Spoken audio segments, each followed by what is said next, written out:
Raju P Nair, ഈ LDF CPM സമരം ചെയ്യുക, പിന്നെ തിരുവഞ്ചൂരിനെ ബന്ധപ്പെടുക, സമരം അവസാനിപ്പിക്കുക, ഇതാണോ നിങ്ങൾ ഈ ഭരണ പ്രതിപക്ഷം എന്ന നിലയിൽ വേർതിരിഞ്ഞു നിൽക്കുന്നുവെന്ന് ജനങ്ങളെ പറഞ്ഞ് കബളിപ്പിച്ചുകൊണ്ട് നടത്തിയ കൺകെട്ടു വിദ്യ? ഇപ്പോൾ KK രമ ആരെയാണ് സംശയത്തിൻ്റെ നിഴലിൽ നിർത്തുന്നത്? പിണറായി വിജയൻ അടക്കമുള്ള CPM-ൻ്റെയും LDF-ൻ്റെയും നേതൃത്വത്തെ മാത്രമാണോ?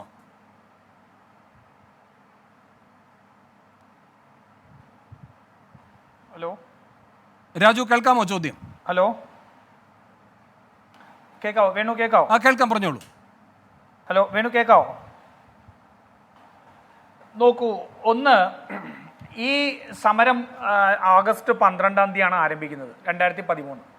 ഓഗസ്റ്റ് 12-ാം തീയതി ആരംഭിക്കുന്ന ഈ സമരത്തിന് മുൻപ് തന്നെ ഉമ്മൻചാണ്ടിയും സർക്കാരും ഏത് തരം അന്വേഷണത്തിനും, ജുഡീഷ്യൽ അന്വേഷണം ഉൾപ്പെടെ ഏത് അന്വേഷണത്തിനും തയ്യാറാണെന്ന് വ്യക്തമാക്കിയിരുന്നു. പക്ഷേ അതല്ല, മുഖ്യമന്ത്രിയുടെ രാജിയിൽ കുറഞ്ഞ് മറ്റൊരാവശ്യമില്ല എന്നുള്ളത് പ്രഖ്യാപിച്ചുകൊണ്ടായിരുന്നു LDF-ൻ്റെ സമരം. ഇവിടെ ശ്രീ ജോസഫ് സി മാത്യു ആ സമരത്തിൻ്റെ സമയത്തുണ്ടായിരുന്ന കാര്യങ്ങളെക്കുറിച്ച് പ്രതിപാദിച്ചിട്ടുണ്ട്, അപ്പോൾ അതിനകത്തേക്ക് പോകുന്നില്ല. പക്ഷേ അവിടെ മുഖ്യമന്ത്രിയുടെ രാജി അല്ലാതെ മറ്റൊരു പോംവഴിയില്ല എന്നുള്ള പേരിൽ നടത്തിയ സമരം രണ്ടാമത്തെ ദിവസം രാവിലെ ഒത്തുതീർപ്പാക്കിയത് എങ്ങനെയാണ്? അത് ഒത്തുതീർപ്പ് എന്ന് പറഞ്ഞാൽ ഇപ്പോൾ ഇവിടെ ശ്രീ ജോൺ മുണ്ടക്കയം ഉൾപ്പെടെയുള്ള ആൾക്കാർ സൂചിപ്പിച്ചിരിക്കുന്നത് ഈ സമരം അവസാനിപ്പിക്കാൻ LDF-ന് താല്പര്യമായിരുന്നു. LDF-നായിരുന്നു താല്പര്യം. കാരണം ഇവർ ഒന്ന് ആലോചിച്ച് നോക്കുക, ഈ മനുഷ്യർക്ക് ആർക്കും മനസ്സിലാകാൻ കഴിയാത്ത ആ സമരത്തെ സംബന്ധിച്ചുണ്ടായ ട്രോളുകളെ പോലും ഉപയോഗിച്ചുകൊണ്ടാണ് ഇപ്പോൾ എതിർക്കുന്നത്. കാരണം ലോജിസ്റ്റിക്കൽ പ്രശ്നം, പ്രകൃതിയുടെ വിളി എന്നൊക്കെ പറയുന്ന അന്ന് ട്രോളുകളായിട്ട് വന്നിരുന്നതാണ്. അപ്പോൾ അത്തരത്തിലൊരു ആൾക്കാരെ വിളിച്ചു വരുത്തുമ്പോൾ അവർക്കുള്ള പ്രാഥമിക സൗകര്യത്തിന് പോലും പ്രശ്നമുണ്ടാവുന്നത് മനസ്സിലാക്കാതെയാണ് CPM അങ്ങനെ ഒരു സമരത്തിന് ഇറങ്ങിയത്, അല്ലെങ്കിൽ LDF അങ്ങനെ ഒരു സമരത്തിന് ഇറങ്ങിയതെന്ന് പറഞ്ഞാൽ നമ്മുടെ സാമാന്യ ബുദ്ധിക്ക് മനസ്സിലാവുന്ന ഒന്നല്ല. നിൽക്കട്ടെ, അവരുടെ പ്രകൃതിയുടെ വിളിയെ പറ്റി നിങ്ങൾക്ക് മനസ്സിലാകുന്നില്ലെങ്കിൽ തിരുവഞ്ചൂരിന്റെ ഉൾവിളിയെ പറ്റി പറഞ്ഞു തന്നാലും മതി. അല്ല, ഞാൻ പറയട്ടെ വേണു, ഞാൻ പറയട്ടെ. ഒരു സർക്കാരിനെതിരെ സമരം നടത്തുമ്പോൾ സ്വാഭാവികമായിട്ടും സമരം നടത്തുന്നവർ ഒരു ഒത്തുതീർപ്പിന് അല്ലെങ്കിൽ ആ സമരം പിൻവലിക്കാൻ വേണ്ടി തയ്യാറായി കഴിഞ്ഞാൽ സർക്കാർ എന്ത് പറയണം? സമരത്തിന് മുൻപ് അതിന്റെ തലേന്ന് തന്നെ കൂടിയാലോചനകൾ നടന്നു എന്നാണ് ഏറ്റവും ഒടുവിൽ കൊടുത്ത അഭിമുഖത്തിൽ ചെറിയാൻ ഫിലിപ്പ് പറഞ്ഞിരിക്കുന്നത്. ആദ്യം നിങ്ങളൊക്കെ തമ്മിൽ തന്നെ ഒരു ധാരണ എത്തുന്നത് ഇവര് CPM അതിനകത്ത്, അല്ല ഞാൻ പറയട്ടെ, CPM അതിനകത്ത് രാഷ്ട്രീയമായി നെറികേട് കാണിച്ചിട്ടുണ്ടെങ്കിൽ അത് UDF-ന് സർക്കാരിന്റെ ബാധ്യതയാവുന്നത് എങ്ങനെയാണ്? രാജു, ഇത് നെറികേടിന്റെ പ്രശ്നമല്ല.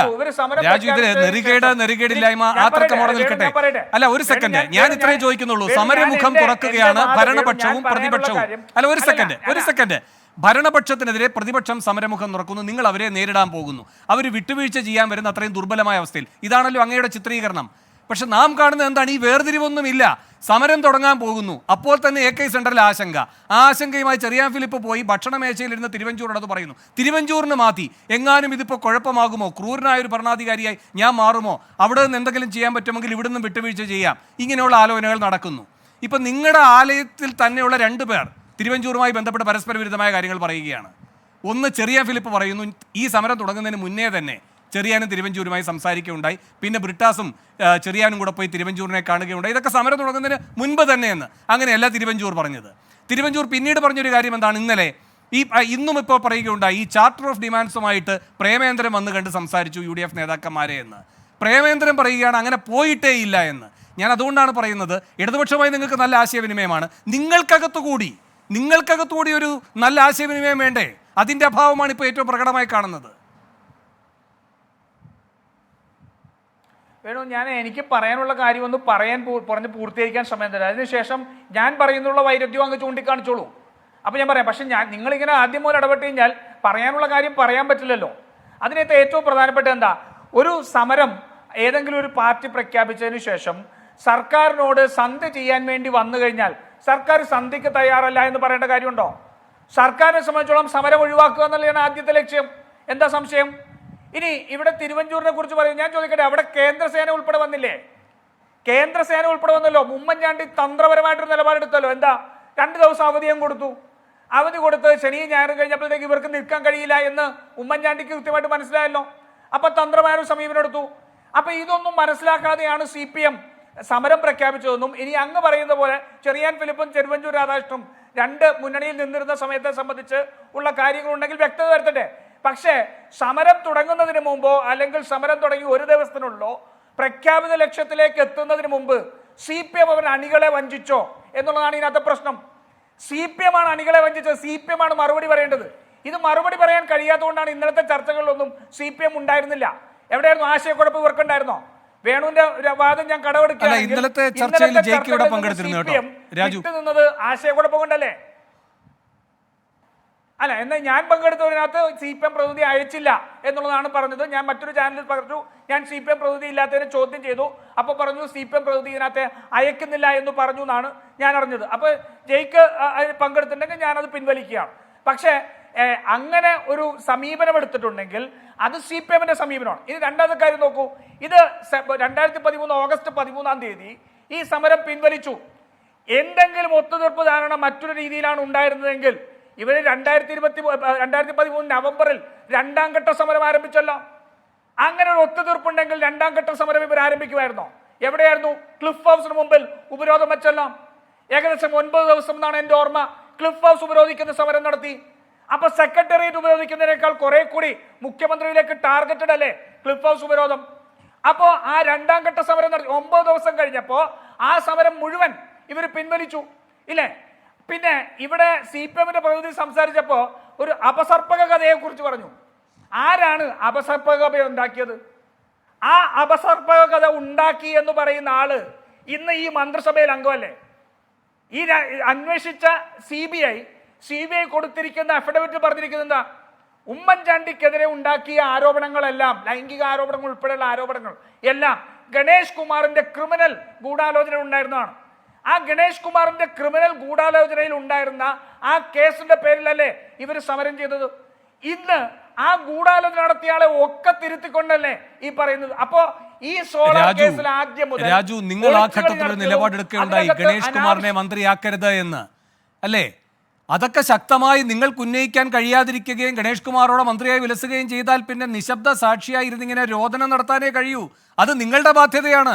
അത് അവരുടെ ഉത്തരവാദിത്തം എന്ന നിലയിലേക്ക് മാറ്റരുത്. നിങ്ങൾ ഭരണത്തിലിരിക്കുമ്പോൾ നിങ്ങൾ അവരുമായി അവരുടെ ദൗർബല്യങ്ങൾ മുതലെടുത്തുകൊണ്ട് കാര്യങ്ങൾ പരിഹരിക്കുന്നു. അവർ അധികാരത്തിലിരിക്കുമ്പോൾ അവരുടേതായ വഴിക്ക് അവർ കാര്യങ്ങൾ കൊണ്ടുപോകുന്നതിന് വേണ്ടി സാന്ദർഭികമായി മാത്രം ഇങ്ങനത്തെ ചില പ്രതികരണങ്ങൾ നടത്തിയിട്ട് പിന്നെ പിൻവാങ്ങുന്നു. ഇതാണ് കണ്ടുകൊണ്ടിരിക്കുന്നത്. അല്ല വേണു, ഇത് ഒരു ധാർമ്മിക പ്രശ്നമാണ്. ആ ധാർമ്മിക പ്രശ്നം അഡ്രസ് ചെയ്യേണ്ടത് മുഖ്യമന്ത്രിയായിരുന്നു. ഒരു മുഖ്യമന്ത്രിയെ ഈ സംസ്ഥാനം മുഴുവൻ ആദരിക്കുന്ന, ഇന്ന് അദ്ദേഹത്തിന്റെ മരണശേഷം കാണുന്നുണ്ടല്ലോ, അത്രയും വലിയൊരു മനുഷ്യനെ ലൈംഗികാരോപണത്തിൽ പെടുത്തി അദ്ദേഹത്തെ ഇതിൽ നിന്ന് അധികാരത്തിൽ നിന്ന് പുറത്താക്കാൻ നോക്കി അദ്ദേഹത്തെ വ്യക്തിപരമായും തേജോവധം ചെയ്ത ഒരു കങ്കാണിയെ എന്റെ കൂടെ ഇരുത്തണമെന്ന് ചിന്തിക്കേണ്ടത് പിണറായി വിജയനാണ്. ഇതൊക്കെ ഉമ്മൻചാണ്ടി ഈ ധാർമ്മികതയുമായി ബന്ധപ്പെട്ട് ചർച്ച ചെയ്യുമ്പോൾ PK കുഞ്ഞാലിക്കുട്ടിയുമായി ബന്ധപ്പെട്ട വിവാദ കാലത്തെടുത്ത നിലപാടൊക്കെ നമുക്ക് അറിയുന്നതാണ്. പിന്നെ അത് കഴിഞ്ഞതിന് ശേഷം ഉമ്മൻചാണ്ടിയുടെ മഹത്തായ ഒരു വ്യാഖ്യാനവും ഉണ്ടായിരുന്നു ധാർമ്മികതയെ പറ്റി. അല്ല രാജു, ധാർമ്മികതയെ പറ്റി ഉമ്മൻചാണ്ടിയുടെ അല്ല, ഞാൻ വേറൊരു കാര്യം പറയല്ല, അങ്ങ് പറഞ്ഞതിനുമായിട്ട് ബന്ധപ്പെട്ടാ പറയുന്നത്. അല്ലല്ല, വ്യക്തിപരമായ ധാർമ്മികത പറഞ്ഞോളൂ. ശരി, നമ്മളൊരു ചർച്ചയിൽ അല്ല, ഞാൻ പറയട്ടെ വേണു, ഞാനൊരു ചർച്ചയിൽ പങ്കെടുക്കുമ്പോൾ, ഞാൻ പാർട്ടിയെ പ്രതിനിധീകരിച്ച് വരുമ്പോൾ ആദ്യത്തെ സെഗ്മെന്റ് എങ്കിലും പാർട്ടിയുടെ നിലപാടുകളും കാര്യങ്ങളും പറയാനുള്ള സമയം തരണം. ഇതിപ്പോ എന്നെ രാജു, ഉമ്മൻചാണ്ടി പറഞ്ഞതാണ്, കേരളത്തെ പറഞ്ഞു പഠിപ്പിച്ചതാണ് ഓരോരുത്തർക്കും അവരവരുടേതായ ധാർമ്മികത എന്ന്. അത് തന്നെ ആ ഇമ്മ്യൂണിറ്റി തന്നെ കൊടുക്കുന്നേ പിണറായി വിജയൻ. അതെ, ആ ധാർമ്മികത തന്നെയാണ് വേണു, അത് തന്നെയാണ് ധാർമ്മികതയുടെ കാര്യം പറഞ്ഞത്. ഞാൻ പറയുന്നത് ഗൂഢാലോചന നടത്തുന്ന, ലൈംഗികാരോപണത്തിൽ ഗൂഢാലോചന നടത്തുന്ന, വ്യക്തിപരമായി ഇത്രമാത്രം വലിയ കഥകൾ കേട്ടിട്ടുള്ള അല്ലെങ്കിൽ ഇത്ര അപവാദങ്ങൾ അനുഭവിക്കുന്ന ഒരാളെ തന്റെ കൂടി ഇരുത്തണം എന്ന് പറഞ്ഞാൽ പിണറായി വിജയനും അതേ നിലവാരത്തിലെത്തി. ആ നിലവാരത്തിലേക്കുന്ന പിണറായി വിജയൻ നിന്ന് ധാർമ്മികത വേണു പ്രതീക്ഷിച്ചാൽ ഞാൻ വേണുവിനെ കുറ്റം പറയുള്ളൂ.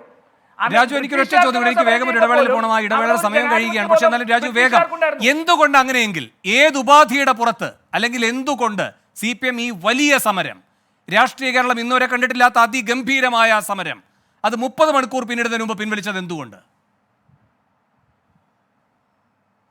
അത് ആ സമരം കൃത്യമായിട്ട് പരാജയപ്പെടുമെന്ന് അവർക്ക് അറിയാമായിരുന്നു. എങ്ങനെ? ഇവരുടെ ഭാഗത്ത് യാതൊരു ന്യായവും ഇല്ലെന്നും ഇല്ലെങ്കിൽ ഞാൻ ചോദിക്കട്ടെ, ഇല്ലെങ്കിൽ ഞാൻ ചോദിക്കട്ടെ, ഉമ്മൻചാണ്ടിയുടെ രാജി അന്ന് സാധ്യമായിരുന്നോ?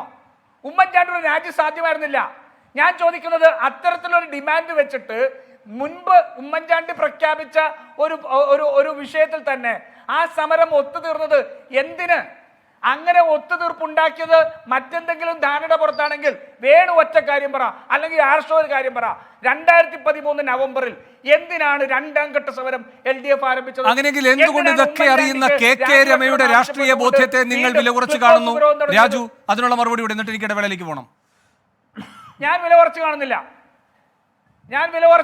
പക്ഷേ രമ പറഞ്ഞത് ആദ്യ ഭാഗത്ത് കേട്ടതല്ലേ, അതിന് മറുപടി പറയൂ. അവർക്ക് ഏതെങ്കിലും തരത്തിൽ അത്തരത്തിലുള്ള, ഞാൻ പറയട്ടെ, അവർക്ക് അത്തരത്തിലുള്ള സംശയങ്ങൾ ഉണ്ടെങ്കിൽ അത് ദൂരീകരിക്കപ്പെടും. അവർക്ക് സ്വാഭാവികമായി അതിനവരിപ്പോ ആശ്രയിക്കുന്നത് എന്തിനാണെന്ന് അറിയാമോ? വെളിപ്പെടുത്തലുകളെ.